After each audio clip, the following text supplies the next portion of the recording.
Hi, I'm Justin Boyd. Hi, I'm George Luna. I'm Brittany Pacheco, and we are the Watchers in the Basement. Welcome to another edition of the Watchers in the Basement. We are here today to talk about the sixth and final episode of The Falcon and the Winter Soldier. It's titled One World, One People. And it was kind of annoying in this show. Like every time someone would say one world, someone had to say one people. And I'm Yes, I agree. I mean, That's the most annoying thing. it's like kind of a cutesy little statement, but like if I were a part of the Flag Smashers, like I would have been like, okay, guys, we got to stop saying this stuff. Like, like I can't just because you say one world, I don't need to say one people every single time. And that was the only problem with the Flag Smashers. That's it. Episode over. No, I'm kidding. No, so the finale. Obviously, this is a show that I think we all really enjoyed.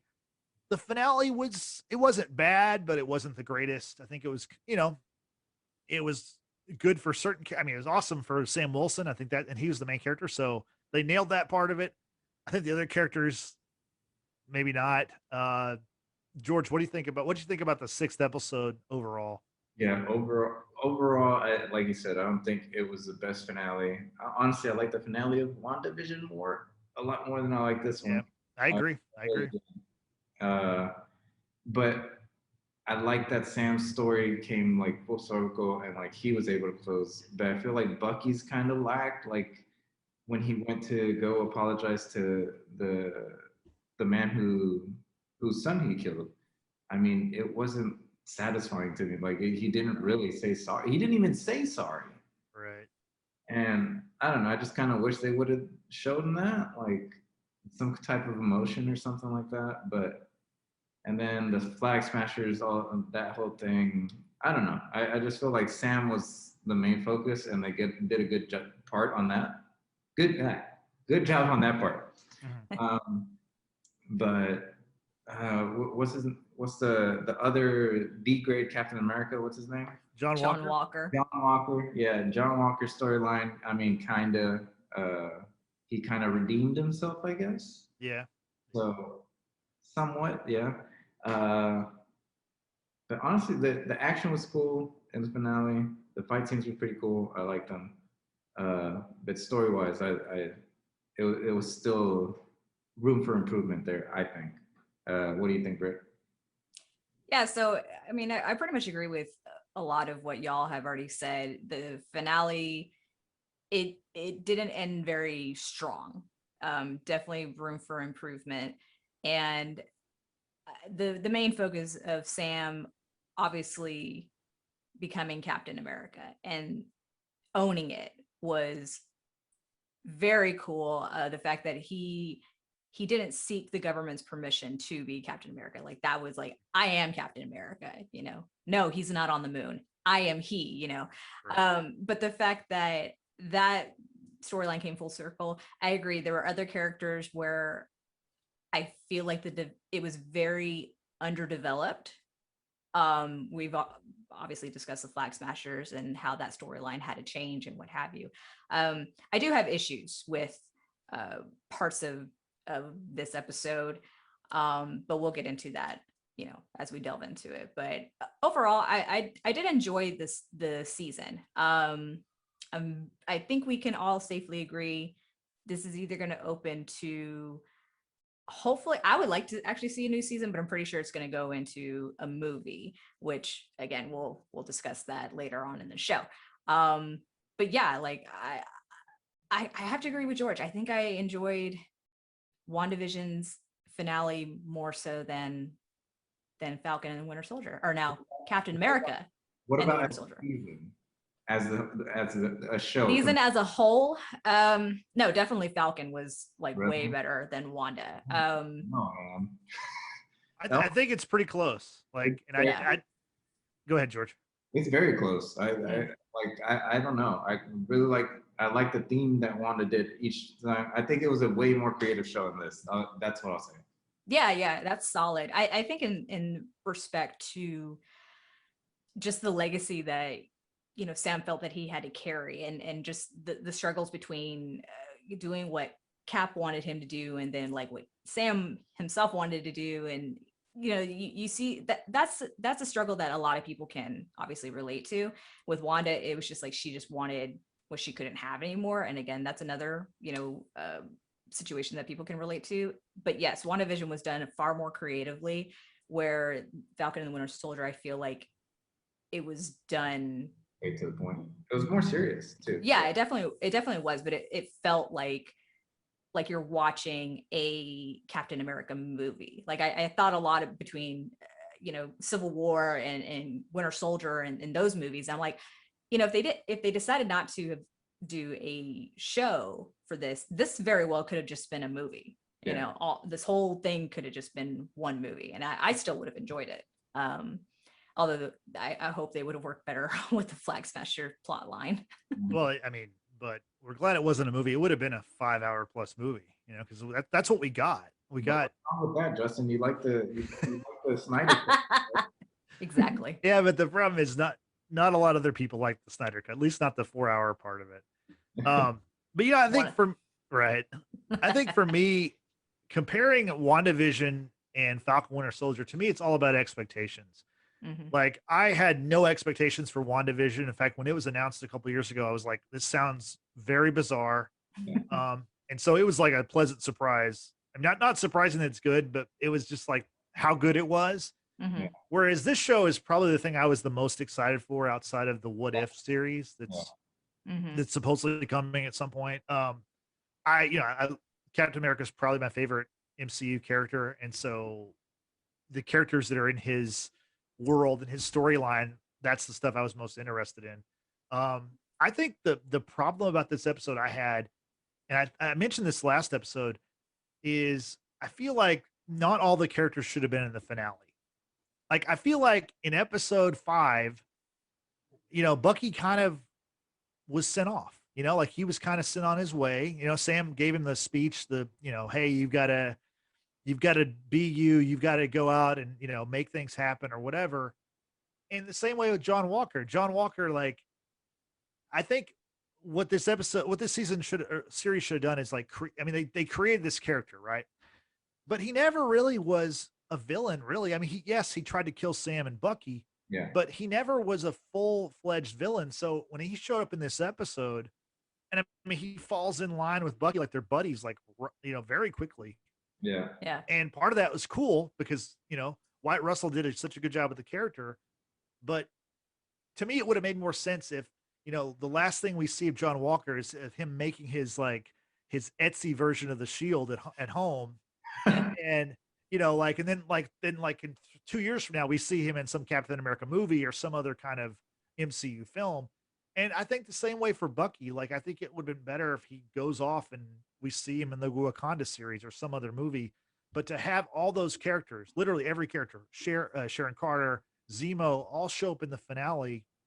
I mean, they tied up the loose ends, but it's kind of unlike Marvel because Marvel always keep things out there so that you're, like that way you're surprised when, there's a mid-credit or a post-credit scene in Black Widow or, in whatever the next movie is. Yeah. And I feel like they really tied up this story. I mean, there's plenty of stuff to go forward, don't get me wrong.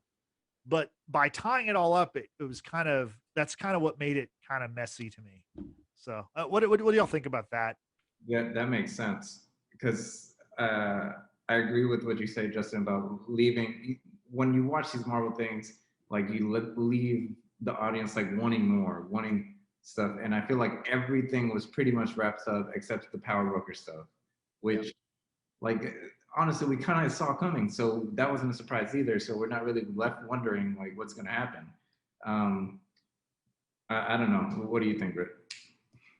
I have to slightly disagree. I definitely disagree about the whole Bucky thing because the show is called The Falcon and the Winter Soldier, for God's sake. So that's a good point. He's got to be in the show. Like he's got to make it all the way to the end. I mean, it just has to be because you saw the camaraderie that was blossoming between Sam and Bucky, as Bucky was leaving New Orleans to go back home.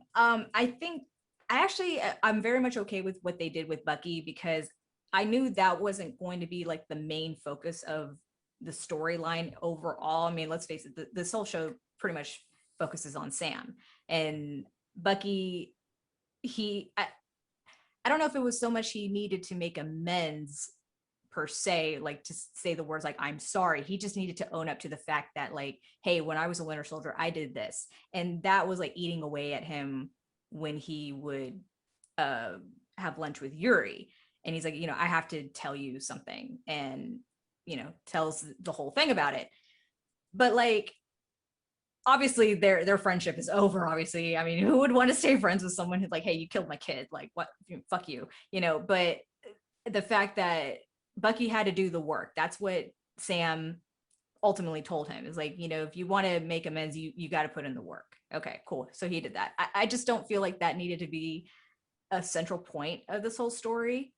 John Walker, I can go either way about him not being in the finale or being in the finale. What I don't care for his development, and I'm going to relate it to that of Daenerys in season 8, because I cannot believe I'm bringing up that season, but how she quickly went from like the bells, taking over King's Landing, and then she hears the bells and then she goes mad. Like you have like that much time to process the fact that she's now not a good person anymore. That's how I felt like with John Walker, but the opposite, that he went from being this dude who was jacked up, who's jacked up on the serum, who wants to overpower whomever gets in his way, and then he's like fighting within himself to be good and do the right thing. Like, what? But I mean, he was still trying to do good. I mean, okay, trying to kill Sam Bucky, obviously not a good thing, but I mean, he was still trying to be Captain America. Like he was still, he had Lamar by his side. They were still trying to do things to, save the world in their own respect, or stop the GRC, or not the GRC, the Flag Smasher. So the thing with him is like they never really let him become a full-fledged villain. So that's why, and that's why I related to that of Daenerys, is that you didn't have time to process her to be like the villain, if you will. We had plenty of time with Cersei, obviously, because we had seasons to get that point across. With Dany, it was just like a course of an episode, less than an episode actually, and you just had to accept it. That's how I felt with John Walker. It's like, oh, he went from being like this dude who tries to use this mantle and justify why he did what he did, and then all of a sudden he's like quoting Lincoln and slapping Bucky on the back, like we're buds, we're cool, and it was just I had a hard time dealing with that one. I don't know. Yeah, it seems like it was like almost like a different show. I mean, it might have been a better show, who knows? But like it just because it seems like he even said in the 4th or 5th episode when he's fighting with Sam and Bucky, he's like, we could have been a team, and then like in the end he kind of was on their team, sort of. Like it was very, very strange how that all worked out. Let's get into the action. So I mean, the episode opens with the big action scene in New York City. What did y'all think of Sam's Captain America suit?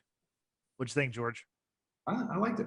I assumed it was going to be like Captain America USA colors, so it was exactly what I pictured. I wasn't surprised at all. It was pretty cool. Yeah, he had the wings, and from what I've seen, it was very, very comic book. What am I trying to say? It's very much like what's in the comic books. So. Yeah, exactly. Because it does pull like different elements from various uniforms that Cap would wear. The very first uniform he wore, the one in Winter Soldier, the one in Civil War. So that was kind of cool. Like you have like the different design across the chest and what have you. Like this uniform made Sam look pretty fucking buff, and I was just like, hello. But the wings were really cool. Of course, the fact that the shield is smack dab in the middle of his of his back, and then you see the wingspan. It all just like kind of flowed really well with the red, white, and blue. I'm going to assume that because this was from the Wakandans, that the suit is made out of vibranium. So, he's going to be super, super protected. I kind of wanted to see him be shot by was it by Carly or Batroc? One of the two. And I just wanted to see how the suit would respond to that, because with T'Challa's, Black Panther, it would absorb the what do you call it, friction or whatever. And I just want to see like what this suit would do, if it was like the same kind of quality, or if it would just kind of like bounce off, the bullet would bounce off of him. I don't know. They give him a B grade version. You can't do that. That's left only for Black Panther. Right, exactly. Yeah, no. Well, we did see, cool. there was a scene where he saved the guy in the middle of the road on the bridge, and then he created a shield. Yeah, he created a shield with his wings, and that, yeah. So like, and they were shooting at him there. So I assume like it's almost like he has the Captain America moniker, but then he kind of has an Iron Man kind of suit. So pretty cool. I thought it was cool. The one thing about it though, the suit looked much better in flight and in action than it did when Sam is just standing there. Like when he's just standing there, it looked more like a costume than the MCU usually looks. Like they usually don't look like costumes, but that it looked like it's because it's kind of puffy, like in the chest area. Like it just looked kind of, it looked kind of like a costume. Yeah. Yeah, but it looked like, it wasn't as form fitted as like usually like what they wear. It looked like he went to Party City or something and got a costume. Have you seen the memes that they made about it? There's like there's like an actual cover, and it looks like he has like a big chest. So one thing I think that would bother the mess out of me, obviously Cap in the first Avenger, he had the full on like neck to helmet, covering, and it covered his ears and what have you, and he had the goggles. With Falcon's new or Captain America's new suit it's got the neck piece that cuts off about, right here at the temple. And then he's got ear holes like that stick out. Okay. We live in an age where we have to wear face masks that wrap around our ears. And for someone like me who wears glasses, like that annoys the hell out of me to have something, rubbing up against your ears. You can't tell me that wouldn't bother the mess out of Sam Wilson. Like, either cover the ears or, don't do this in between thing. Like that would, am I wrong in saying that? I mean, would that annoy y'all? I don't know. You know what it reminded me of was Invincible's outfit, like his thing. Oh yeah. Goggles, and he has an ear thing too. I don't know. Yeah, it was very similar to that too. Yeah. That's the one thing that like really just it was very off-putting about the suit. But I'm happy that Sam got Red Wing back, because that was his buddy. Didn't he have multiple Red Wings?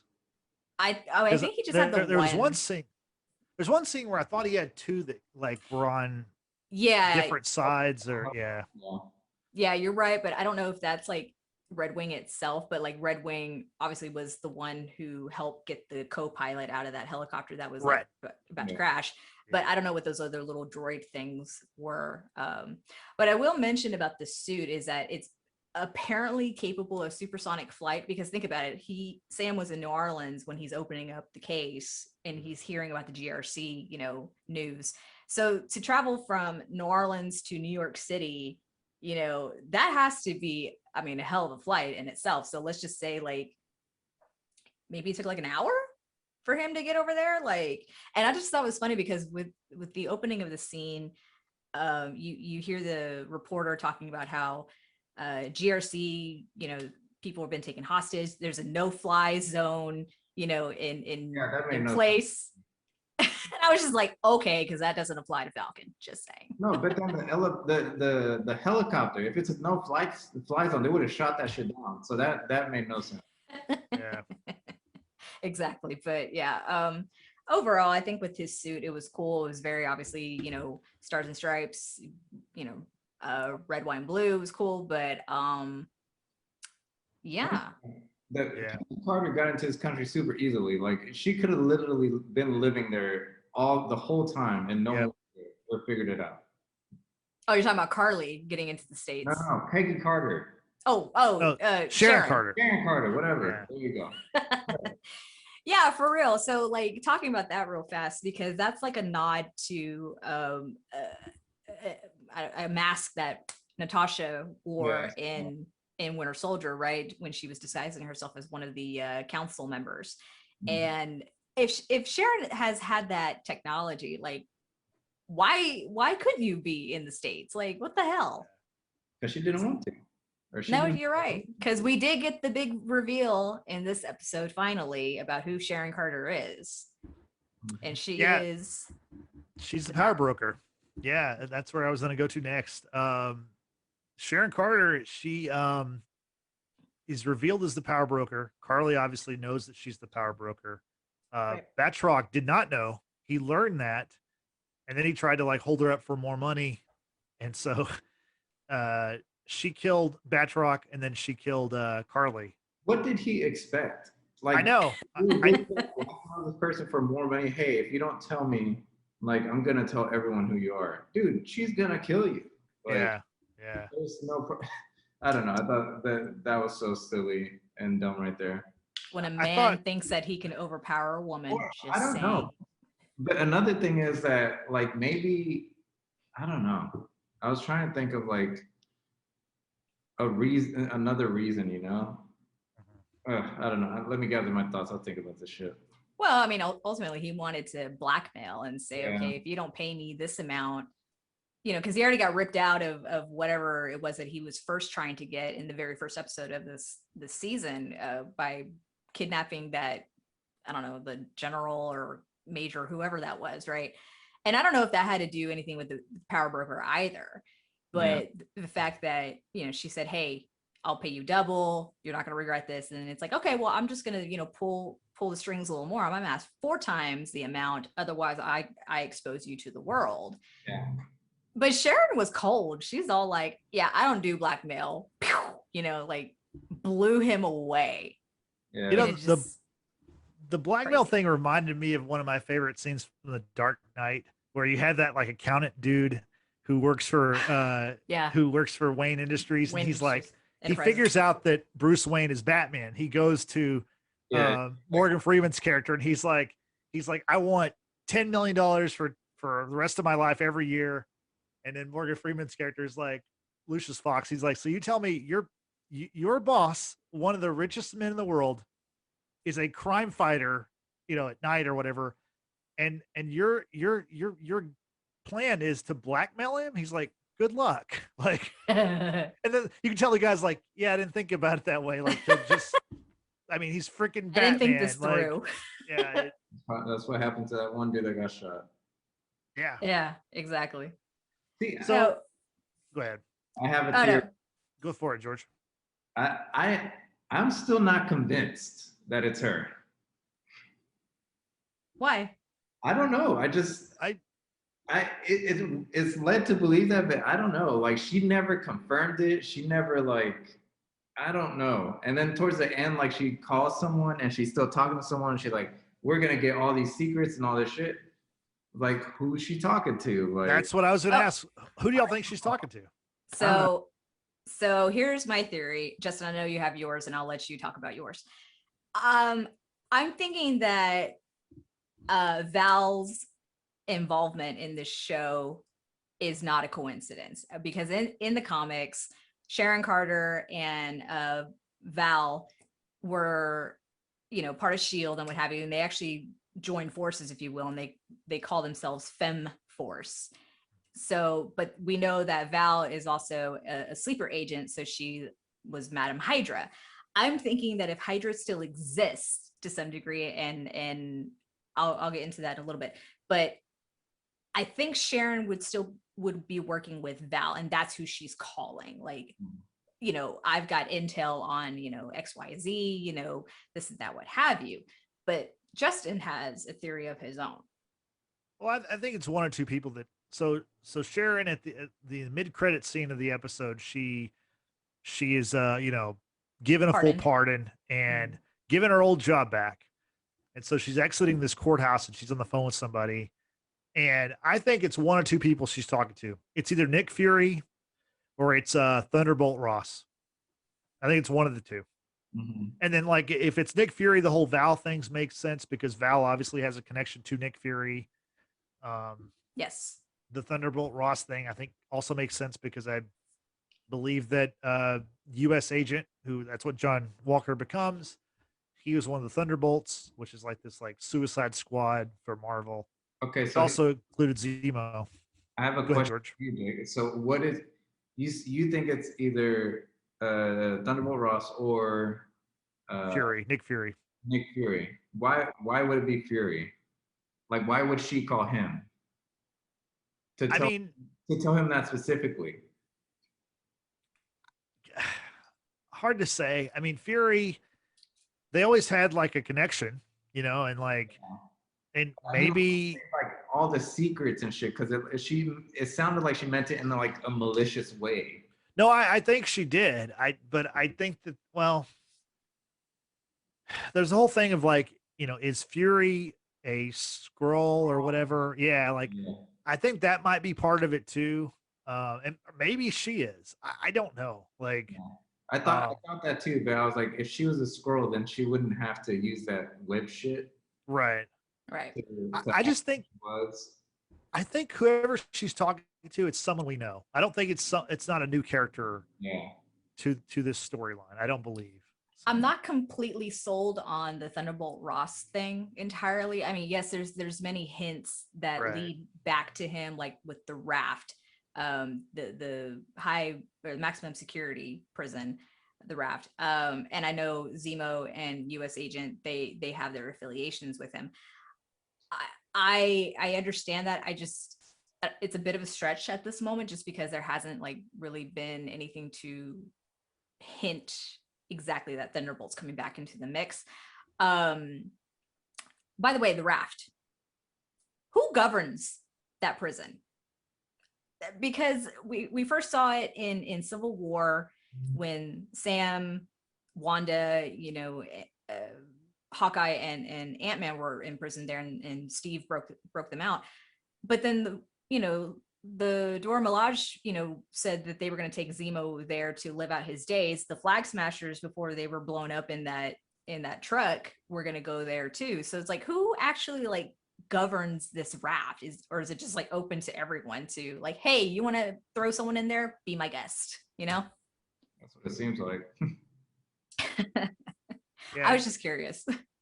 Zemo, he, like you said, he's on the raft, and I did really enjoy the part where there were the four members of the Flag Smashers who were taken away in this police vehicle, and they die via a car bomb, and it turns out it's Zemo's butler who did it.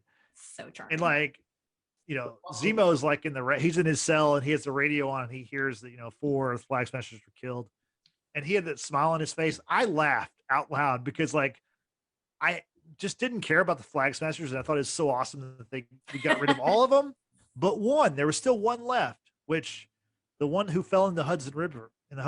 He didn't die. Yeah. So I wonder what's going to happen with him, because obviously he has the super serum in his blood. So I'm sure they'll find a way to get him. But so the four that they killed, do y'all think that was Val's plan? Like, because she kind of like our friend Zemo, I think she helped orchestrate this, because how the hell could he do it? That's a good point. Well, and two, with Sharon obviously putting Batroc into the mix, having him spy on Carly, because as Carly mentioned to Sharon, she just wanted the super soldiers, as her muscle again, to control the world that hurt her, to have that power to have an empire or whatever. And Carly obviously didn't want that. She says she wanted to change the world. So the fact that like Sharon orchestrated all this, like, who's to say that maybe she didn't orchestrate, the Flag Smashers being bombed away as well? You know what I'm saying? Like, maybe she would be working with Zemo, or I don't know. I mean, there's a lot of like holes at this point. One thing I do quickly just want to ask you guys, because it just popped into my head. So when we first see John Walker come back and he's calling out for Carly, they fight, what have you, and he's like, Morgenthau. Yeah. Yeah. And at the very end, Sam, of course, is making his big speech to the senators. It's being broadcast, across the country. And John Walker's just kind of there like, okay, yeah, I messed up, this and that, what have you. Are we just going to like blow over the fact that the senator who stripped away John Walker's rights, said you can't, be Captain America, you can't wear the uniform, you can't, wield the shield, what have you. We're just gonna like pretend like that didn't happen, but guess what? You're gonna go and be U.S. agent in virtually the same suit, but it's in black and white. I mean, black and red.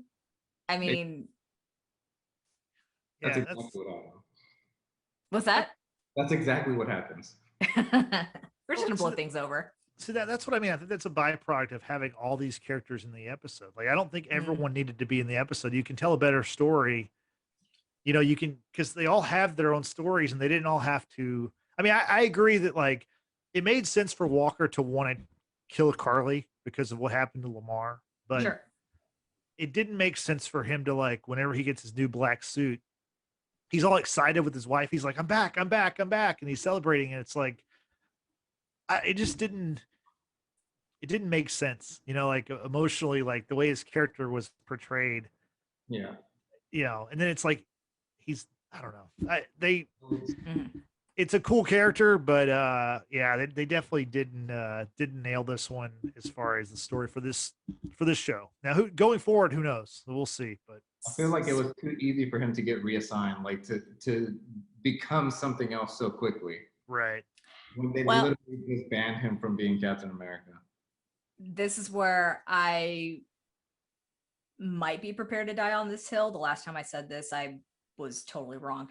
But this is where I say with Val, kind of, being his boss, if you will, and she's a sleeper agent. She works with Hydra, and the fact that his suit is black and red, which are Hydra colors, like that to me indicates that there is some group of Hydra still operating somewhere out there. And as they said, you cut off one head, two more will grow. So I mean, it's like never ending with Hydra, it seems. So we'll just have to wait and see what's going to happen with John Walker. I do think that this story, whether it continues with the season 2 of this show or with the next Captain America movie, which is apparently in production or is in the works with Sam Wilson starring as Captain America. I do think that this will be, a key part of that next project. It's got to be. Like, I think they set it up pretty well to continue, all these characters going forward. Let's talk a little bit about Isaiah Bradley. So he was pretty prominent character in this series, and he gets a nice moment at the end of the show. Sam, after saving everyone, giving this, speech in front of everyone about basically how everyone needs to do better. He goes and visits Isaiah Bradley in Baltimore, and they have a nice little chat. Then he convinces him to come with him. He had something to show him. They go to the Captain America. Is it at the Smithsonian or where is the Captain? Okay. So they go to the Smithsonian and the Captain America exhibit.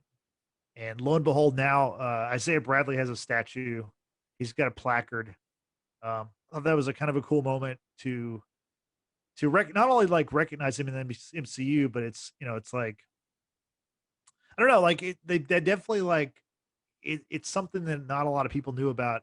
I mean, this character has been around for a little while, so I think they like really did a great job of not only informing the world in the show, but also us as the audience. So really quickly, Justin, I do want to read out just a little bit what that memorial said. So the memorial for Isaiah at the Smithsonian talks about how he was one of, quote, a dozen African-American soldiers who were recruited against their will and without their consent for participation in human testing in pursuit of the super soldier serum. And that memorial also talks about how the government falsified his death certificate for fear of there being a black super soldier. So the very fact that like this memorial depicts not only who Isaiah Bradley is, but how the government's involvement and trying to like cover it up, and government obviously isn't always good and they make fucked up decisions and what have you, but the fact that the truth was out there, because Isaiah basically just said like, let me stay dead, that way I can't be bothered, they can't come after me or anything like that. So yeah. I think Sam did good by by recognizing and honoring, Isaiah and his brothers who were all involved in this, uh, horrible human testing, crazy. And I think that Sam, not only did he become Captain America for the world, he also kind of proved to Isaiah Bradley that, yes, a black man could be Captain America, and that's, he is Captain America. So, George, do you have any thoughts about the Isaiah Bradley stuff? Yeah, no, I thought it was beautiful, a beautiful moment between Sam and Isaiah, and that he was able to do that for him. I know it definitely meant a lot to Isaiah because I think he was just so, maybe traumatized, just like of how he was treated and everything. And he never thought that the world could change or accept a black Captain America. And the fact that he saw it happen and that Sam didn't listen to him because he was telling him not to, and he did it his own way, and he's gonna keep doing it his own way. And I think it was just perfect for him to be able to go see that. And it was a very emotional scene. It was very nice. And I'm curious how the government feels about this, because like they were trying to hide this shit like for the longest time. Yeah. What are they gonna do now that they know he's alive? Like, I don't know. He was trying to hide from this, Right. Mm-hmm. And now he brought him back. So I'm like, man, this is kind of weird. So we know of, I guess, 3, or maybe even 4, if you want to count that Flag Smasher that's still alive. We presume there's 3 super soldiers that are still in existence. It's Isaiah Bradley, Bucky Barnes, and Isaiah Bradley. So John Walker too. John Walker. You said Isaiah Bradley 2 times. Oh, my bad. Yeah, he said sorry. Yeah. I'm tired, y'all. So I'm sorry, John Walker. So and the Flag Smasher you said also. So 4. So 4. So that's what I'm saying. If you want to count the 4th one, but presume that he's still alive. My question now. He's alive. They said they captured him at the Hudson River because Sam had to go pick him up. I know that. Okay, so he's still alive. Let me finish my point. Zemo. Finish your point. Yes. Good God. Zemo, his whole motive was to basically rid the world of super soldier serum and what have you. And he really wanted to go after Carly, obviously. And now that's the other thing with John Walker, does the government know at this point that he is a super soldier? How the hell does that work out? Like, are they going to want to do testing on him to try to, keep the super soldier serum thing going? What? Like, again, are we just going to kind of brush this over? Like, oh yeah, he wore the Captain America outfit again. And, he's incredibly strong. Like he pulled a freaking, vehicle off, from these beams. We're just going to ignore that? They're not going to ignore that. They fucking know. Yeah. Okay. Just making sure. Because I don't know. I feel like with Zemo, I mean, if he was wanting to rid the world of the super soldier serum, what have you, I mean, if he could make things happen from the raft, I wonder how he would feel about John Walker, being a super soldier at this point. I don't know, but I know with Bucky, he at least is more comfortable in his skin, because you can see that when he went back to New Orleans, with Sam's family, they're having like the crawfish, party and what have you. Bucky is, not wearing the gloves or the jacket anymore. Like he's, showing the metal arm, and, he's comfortable with who he is at this point.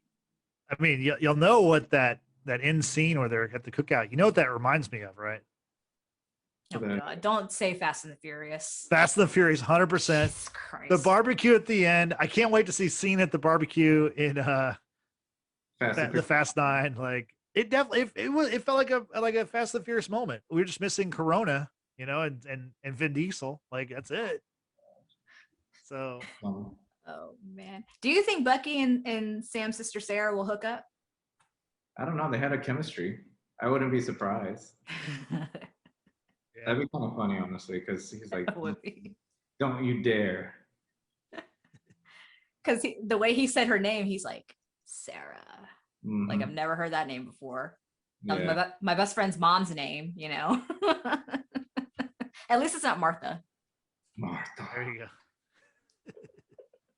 Be better. Mhm. So then at the very end, we have a title change. Instead of it being called the Falcon and the Winter Soldier, they call it Captain America and the Winter Soldier. What'd y'all think about that? That was badass. That was a Yeah. cool little thing, little detail that I loved. Chef's kiss. It was The perfect. the one problem I have with it is it's very close to Captain America : the Winter Soldier. Winter Soldier. Like it's Yeah. like they're getting Winter Soldier. close. But Yeah, they are. But I mean, it's fitting. yeah. It's very, very fitting because, you know, this is obviously the introduction for Bucky as the Winter Soldier in Captain America : the Winter Soldier. That was the introduction for Sam Wilson. And, you know, now these two are, you know, together, they're going to be, you know, partners or whatever. I wanted to say real quick, and this might be a good wrapping point. Did you notice that when Bucky and Sam were walking towards Sharon after, you know, Sam made his big, you know, TV debut as Captain America, Yeah. that Sam was on Bucky's left? I didn't notice that. You didn't notice that? Because Cap was like on your left. So Sam as Cap is on Bucky's left. On the left. Yeah. Always on the left. So you know, you always notice that stuff, and I rarely do. I mean, he's gonna be on one side of him, right? Like so like I'm just saying, I mean, I think if he always had to be on the left, he'd have some kind of OCD or something. But that's definitely an OCD kind of thing. And maybe the only way to cure that OCD is super soldier serum. So yeah, I know. But overall, I did enjoy this show for sure. And I'm very excited about the news of the new Captain America movie that's going to have Sam Wilson be, you know, Captain America. Yeah. And I'm glad he's not going to be called Captain Falcon, because that would have been like just stupid. or Black Falcon. Good. That was so funny to me. He's like, "Hey, look, it's Black Falcon." Yeah. Yeah. Like, no, that's Captain America. Yes. Yeah, cheesy, but you know, it worked. My only question about the new Captain America movie is I wonder when it's going to come out, because Marvel has so much coming very soon, really for the next year and a half or so. It'll probably be in phase 5, I would guess, unless I don't know. It you know, like that's why I wonder, like, are we going to see Captain America 4 first? Or are we going to see you know, Captain America and the Winter Soldier season 2? You know, which one? Yeah. I think it's definitely going to be the movie. The movie, yeah. And that movie's not coming out anytime soon. No, I would say 3 years max. Yeah. So is it safe to say that like all of this is going to go in the direction towards like space invasion, you know, with that's the new storyline that all this leads to? Yeah, I mean they're going to meet the Fast and Furious crew in space, and then it's just going to be exactly what's going to happen. That's what's going to happen. They're going to need help, and then Dom is going to come flying in his Dodge Charger into space and save them. Did you see that meme that I sent you guys, the one of the Fast and Furious movies, and then a little screenshot, and then now it turns into Star Wars? Yeah. Oh, that's when I replied, said it would still be a better movie than Rise of Skywalker. There's no way it couldn't be. I mean, it would have to be. Yeah. So I guess that puts a bow on the Falcon and the Winter Soldier. Although, good show. It was a very good show. We may be talking about a little bit more of it next week, because I anticipate that, just like with WandaVision, that this coming Friday, Marvel will release a Marvel Studios Assembled, the making of the Falcon and the Winter Soldier. So that will be awesome. Yeah. So I think we're gonna probably get that this Friday, and then we'll probably be able to talk about it a little bit more next week. And if we don't get it, I'm gonna be disappointed. So when does Loki come out now? Like, when is the next show? 6 weeks. June 11th. Oh, that's long. It's a long time, but there's some stuff we can talk about in the meantime. But there's in between, right? There's no MCU. No. We're on a break until June. When does Black Widow come out? July or June? July. July. Like July 9th or 10th or something. Yeah. Yeah. Something like that. Let me This look. is a great time for us to cover Harry Potter. I already watched Harry Potter, so I'm So let's talk about I'm it. here for it. We can talk about Harry Potter. Or George, you can actually, sit down and watch Lord of the Rings, and then we can I will do that as eventually well. do that when I Well- have like 50 hours of free time. And so I looked it up. All of the extended versions of the first Lord of the Ring trilogy, they're all available on HBO Max. And I've never watched any of the extended versions because the original ones were so long, I didn't feel like I needed to. Yeah, why should I and why should I? You don't have to. I when we first got the DVDs, it was the extended edition because it came in like the cool packaging and what have you. But Yeah. it was like 4 discs in order Yeah. to watch the whole damn movie. Well, And the third one is longer than the Snyder cut. Not Okay. kidding. It's like 4 hours and 20 something minutes. It's yeah. So yeah, but it's a Nope, good movie I watch though. the regular ones. No, I mean, George, to answer your question, no, you don't need to watch the extended version. It's not like there's like anything that's in there that hinders, the story or anything like that. It's yeah. So do you have to watch The Hobbit first, like those movies? Those are prequels. They came. Those I've are never seen prequels. those. I've never seen those movies. They came Oh. after. Yeah. Okay. yeah, I mean, there's definite nods, because The Hobbit was released after Lord of the Rings. Yeah. Of course, but that book came first. Okay. So, and there's 3 movies for The Hobbit, which I don't understand why they did 3 movies. It's 1 book. Yeah. But Okay. yeah, I mean, you could do that too. Yeah. Money. Yeah. Money's the yeah, reason money. why. That's true. But yeah, no, and that's another idea. Like I said, I'm down for Harry Potter. I still want to do a Hamilton podcast, which I know is probably just going to be Well, that's me and probably Justin. you and Justin, yeah. Yeah, we Yeah. can do that. I mean, So I'm down for it. I I'm here don't know for it. that I have a lot to say about it, but I did watch it. I enjoyed it. I think, I thought it was a cool production, like Mhm. Yeah, it made I me liked feel it. like more cultured because I don't feel like I'm a very cultured person. So I'm just not. I mean, I think people know that from watching this show or listening to this show. But yeah, like I'm down for Lord of the Rings. I mean, I'll probably watch the extended versions just because I've never seen them. And I've seen the original version so many times that like I don't think I really want to watch them unless I could see something different. But Yeah. there's other things to talk about, including Invincible, which had its 7th episode last week, and the finale is this coming week. So, George, what'd you think about the 7th episode of Invincible? So there's only 1 episode left? There's 1 episode left. The finale is on, Thursday night, Friday morning. Yeah. Yeah. I was excited. I watched it Thursday and I told you, like, I texted y'all, like, right away. I was like, yo, this episode is wild. Yep. A lot happened that I didn't expect. I didn't expect that one, what's that character's name? The one that died in The Immortal.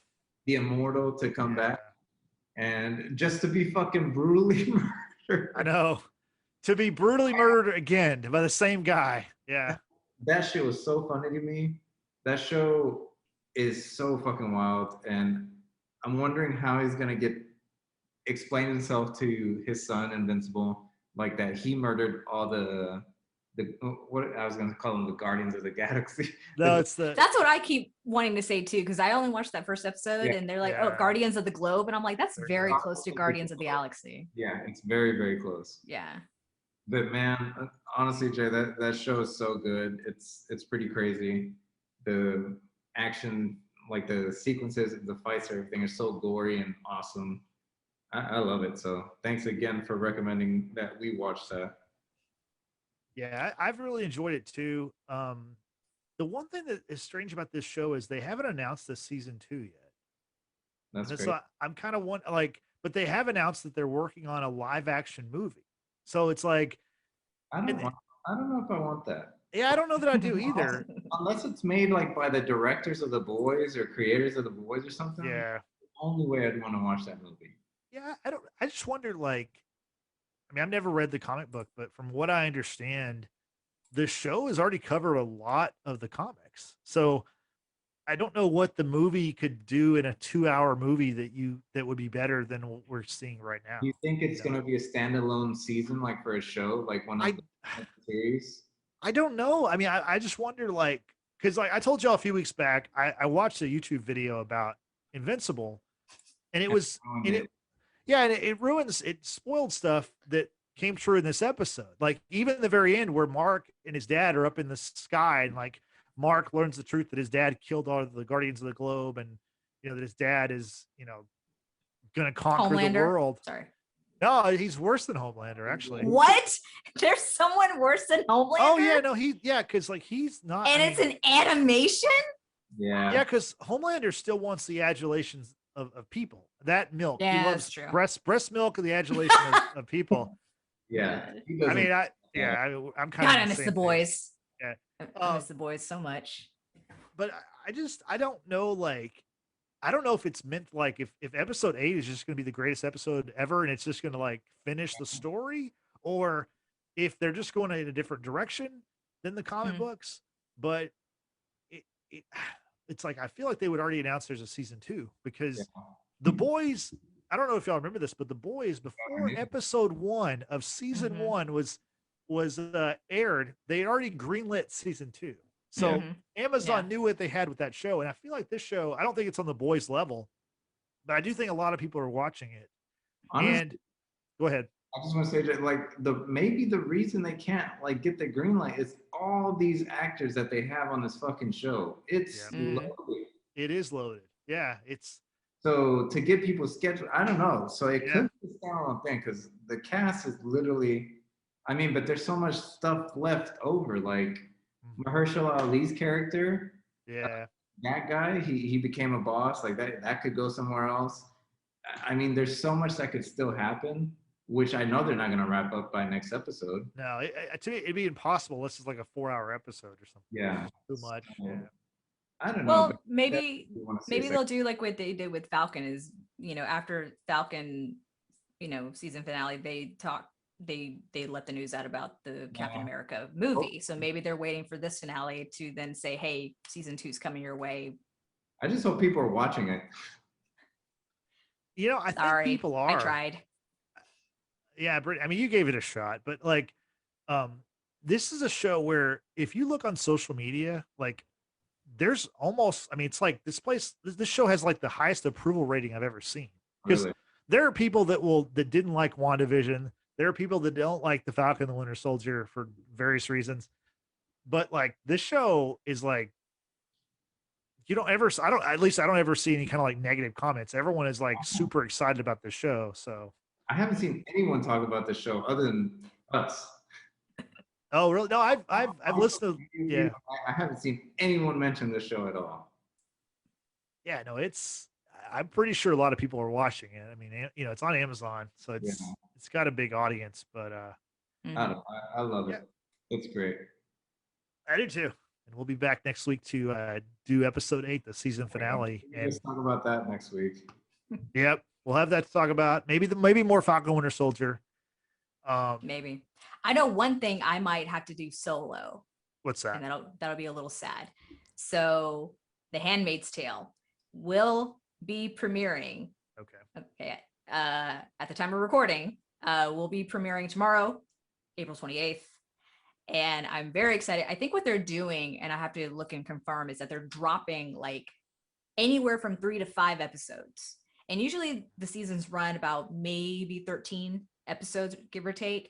So they're dropping quite a few the day it premieres, and then it's going to be like a weekly thing. So I might do a solo podcast on The Handmaid's Tale. If you guys want to join me, you should jump on it. George, I know your wife likes to watch The Handmaid's Tale. Love to get her take on it too, because this show is insane. Like the whole like dystopian, totalitarian, way of life. And it's difficult to watch at times because obviously it deals with very sensitive subjects. But Elizabeth Moss, who is the main actress, like I didn't really know who she was prior to this show. She can hold her own. She's a fucking badass in this show. So I mean, is she related to Kate Moss? I have no idea. I don't know anything about her. So she's one hell of an actress, and I'm very curious how this season is going to play out, because this past year, the author of the book, The Handmaid's Tale, her name is Margaret Atwood, she released its sequel, and it's called The Testaments. And so you kind of find out what happens years down the road, and it's told in a very different perspective than what it is of The Handmaid's Tale. So I'm very curious as to how this show, its direction, since now we have The Testaments. So yeah, like I said, I think I'm gonna have to do a solo podcast on this, because it's just a phenomenal show in my opinion. So you say it comes out on April 28th. Is that important? Is that an important date to you for any other reason? Yeah, it's National Superhero Day. How can I forget that? Is there another reason? No, I feel like there's another reason, like more personal reason. No, there's no personal reason. Okay. It's not a yearly reoccurrence of right. Like it's not like your birthday or something. Birth. No. No. Yeah, okay. It is. It is. Okay. So yeah. Happy birthday. Yeah, happy birthday. Thank you. Say it on the podcast. If not, we didn't say it at all, right? Yeah, no, it was really funny, because when I told my mom about The Handmaid's Tale, that season 4 was premiering on my birthday, she's like, we should have a Handmaid's Tale themed birthday party. And I'm like, no. Yeah, from what you told me about the show, that does not sound great. No. She goes, we could have a red velvet cake. And I'm like, all right, in fairness, that is my favorite cake, but not a Handmaid's Tale themed birthday party. That's awful. Oh my gosh. No. I will be watching it though, of course, on my birthday, but like, no, we're not doing a party. We're not having a ceremony. We're not, y'all need to watch the show in order to understand what I'm talking about, but still, no, we ain't doing any of that shit. Not today. Not today, Satan. No. Okay. Well, once again, happy birthday to you, Brittany. Yay. Thank you. And you know, Brittany, I don't know if you knew this, but HBO Max gave you an early present last week. Oh yeah. They dropped a movie that we're going to talk about now. And you know, all three of us decided to engage in some Mortal Kombat last weekend. Finish him.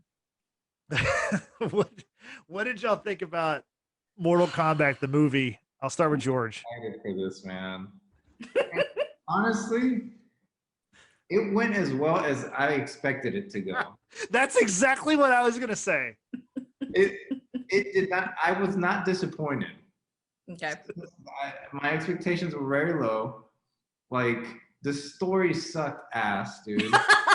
It was so bad.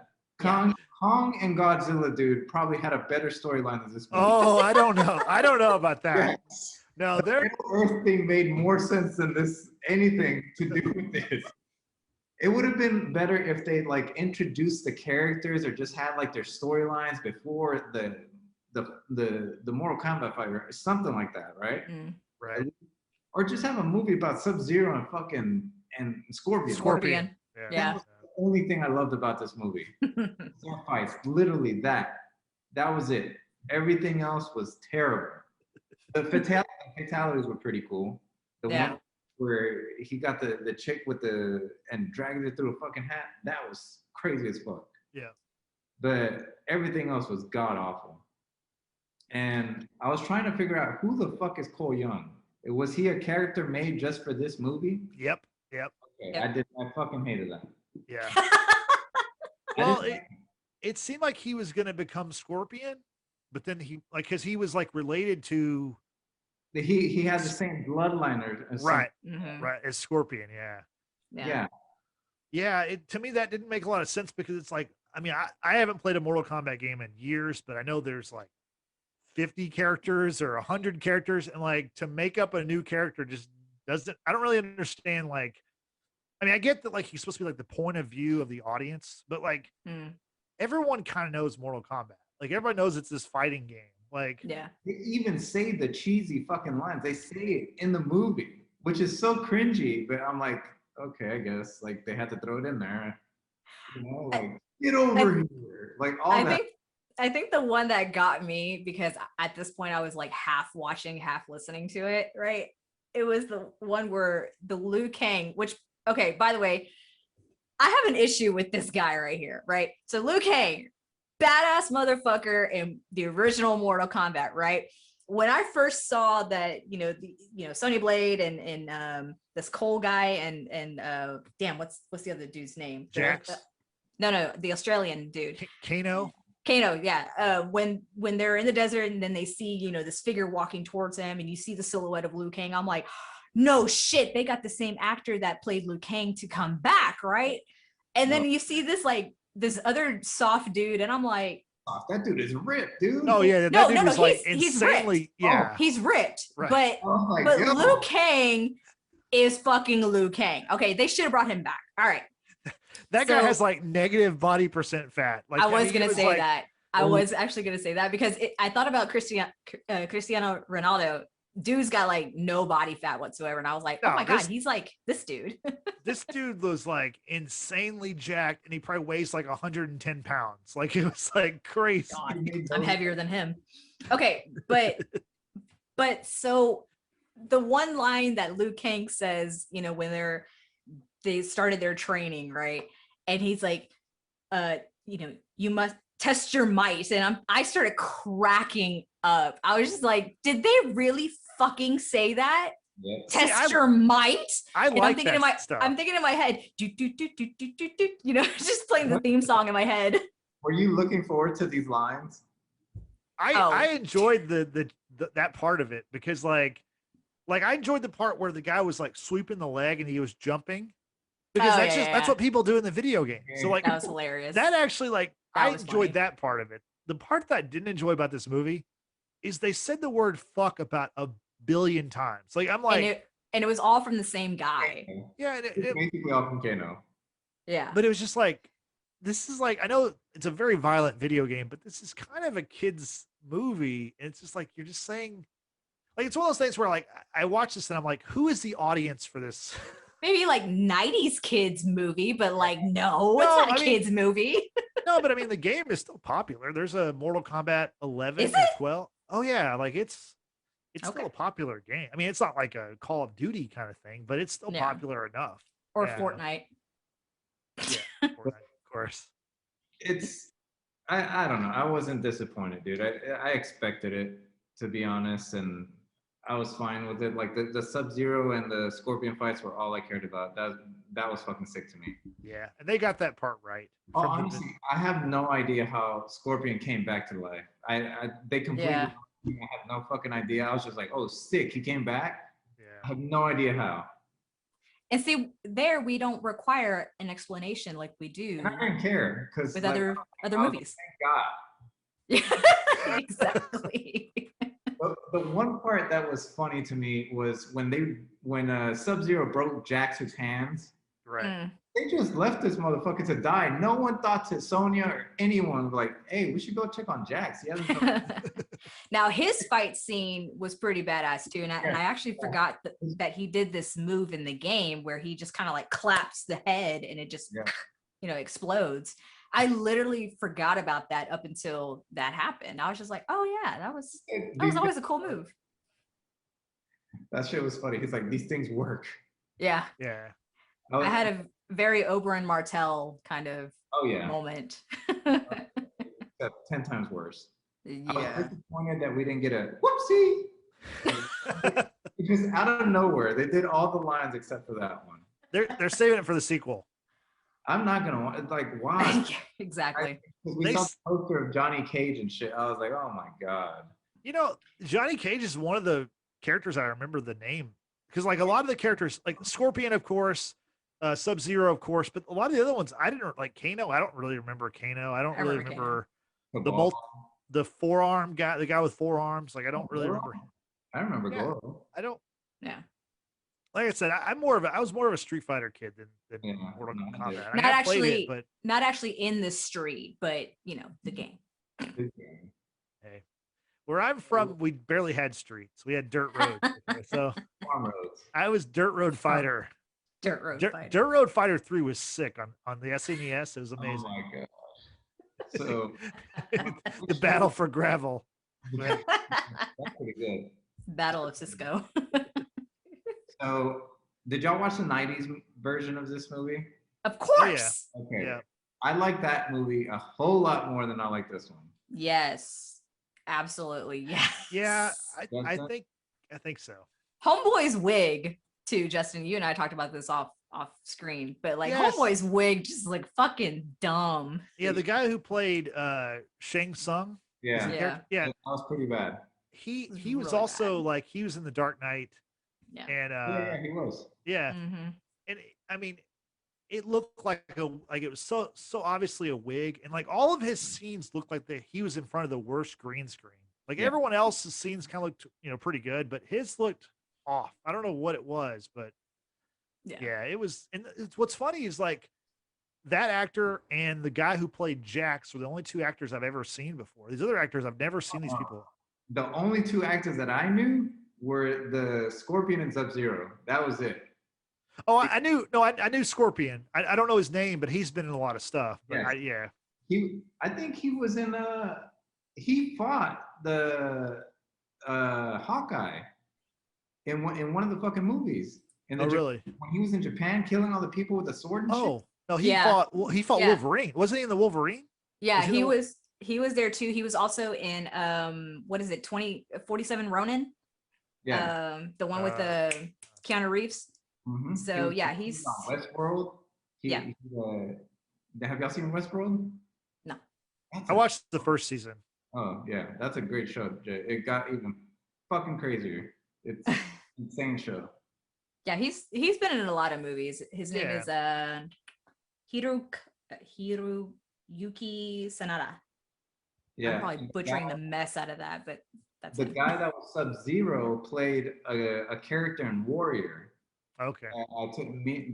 You started watching that show, Jay, but check that show out. It's really good.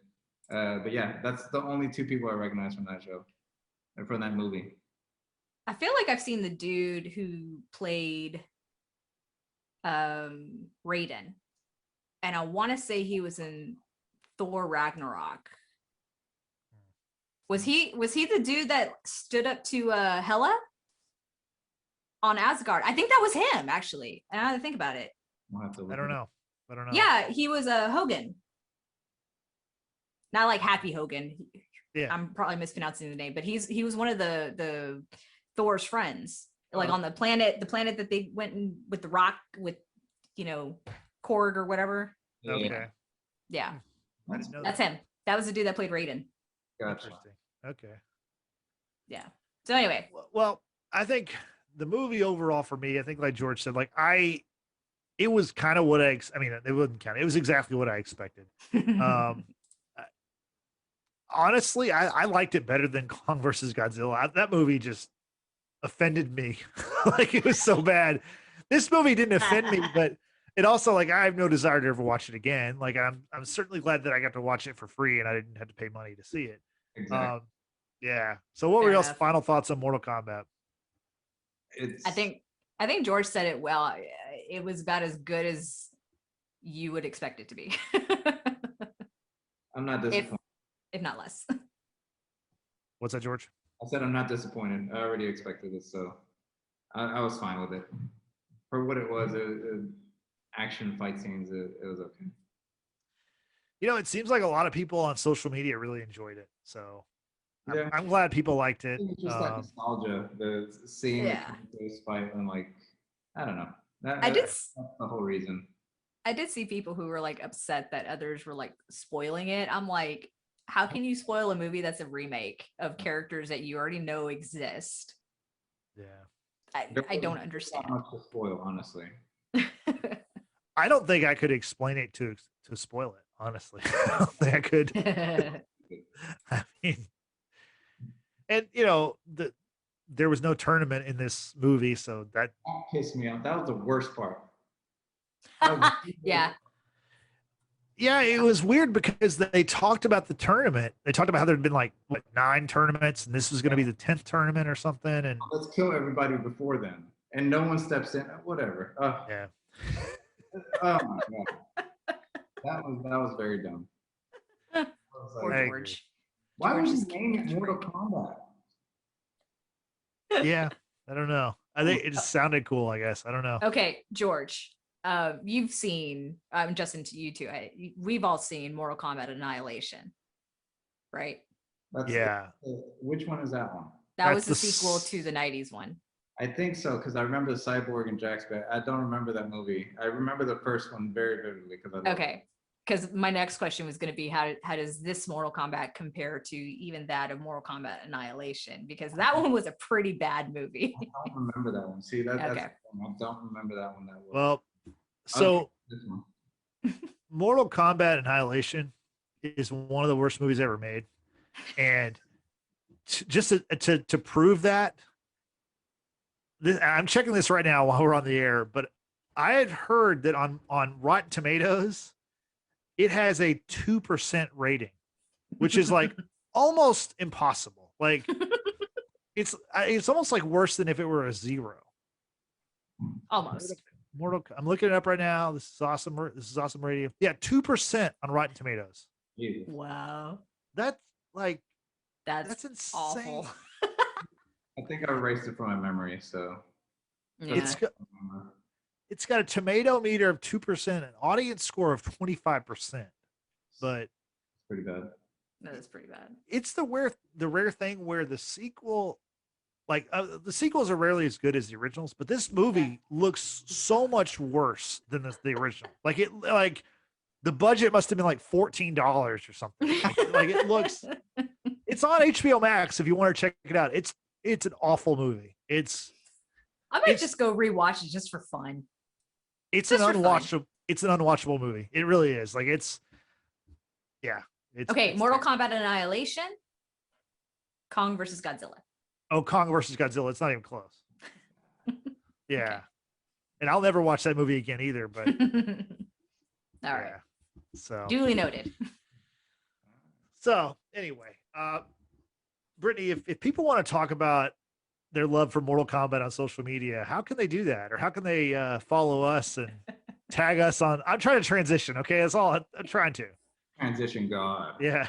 Well, if you are interested and want to chat with us about what your thoughts are on the Falcon and the Winter Soldier, Invincible, Mortal Kombat, anything else that we've ever talked about or things that we haven't talked about yet, just head over to your social media platforms, Facebook, Twitter, Instagram, and check us out. Just simply type in The Watchers in the Basement. Also, don't forget to subscribe to our YouTube channel, y'all, and like our latest video podcast and hit that notification bell so you can be the first to find out the latest upload from us. And if you're not into video podcasts, that is totally okie dokie, because you can find us on Spotify, Apple Podcasts, Google Podcasts, or wherever you listen to podcasts, thanks to anchor.fm. And don't forget to subscribe and give us a 5-star rating, because that would be great and just help us out a lot. And last but not least, to our audience, please tell others about us. That way we can, grow our audience. Hopefully we can make this into a full-time job one day, because that would be fucking awesome, and you can help by tagging us on your Twitter, Facebook, Instagram posts using the hashtag #WatchersBasement when sharing our podcast. Thank you, Brittany. So for Brittany, for George, this is Justin signing off. We will see you next week when we talk about whatever. See you I next for week. sure will be doing Handmaid's Tale. Tune in Okay. for that. Sounds good. Bye-bye.